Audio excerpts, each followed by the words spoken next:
இந்த கூட்டணிக்கும், திமுக கூட்டணிக்கும் ஒரு மாறுபாடு இருக்கிறது. இந்த கூட்டணியில இன்னைக்கு கூட முதலமைச்சர் அடிமை கூட்டணின்னு சொன்னதுக்கு நான் அதுக்கு தான் பதில் சொன்னேன். உங்களதுல காங்கிரஸ்ல யாரையும் பேச விட மாட்டேன்றீங்க.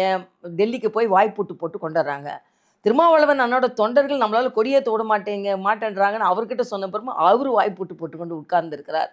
கம்யூனிஸ்டுகள் நாளொரு போராட்டம் அவங்களாம் என் தொழிலாளர் தோழன் என்று சொல்லிக் கொண்டிருப்பவர்கள் அதை கண்டுக்காம அப்படியே இருக்கிறாங்க. பெட்டி பாம்பாய் அடங்கி இருக்கிறார்கள். இது எல்லாம் பார்க்கும்போது திமுக தான் ஒரு மாரி ஒரு ஒரு ஒரு பெரிய நிலையில இருக்கு. ஆனா பாஜக அப்படி இல்லையே. மரியாதைக்குரிய சகோதரர் அன்புமணியே பேசி முடிவு செய்து அதற்கான கூட்டணியை அறிவித்தது மரியாதைக்குரிய அண்ணன் எடப்பாடியார் அவர்கள். அதுக்கு அடுத்தால மரியாதைக்குரிய தினகரன் அவர்கள் அவர்களுக்குள்ள இருந்த பிரச்சனை தெரியும். நேரடியா அவங்களால பேச முடியாது என்பதற்காக மரியாதைக்குரிய பியூஷ் கோயல் பேசி அதற்கான ஒரு தீர்வை கொண்டு வந்திருக்கிறார். ஆக பங்கிட்டு பங்குகளை முடிக்கிறோம் என்று வேணால் எடுத்துக்கொள்ளலாம். முழுவதுமாக பியூஷ் கோயல் தான் செய்யல.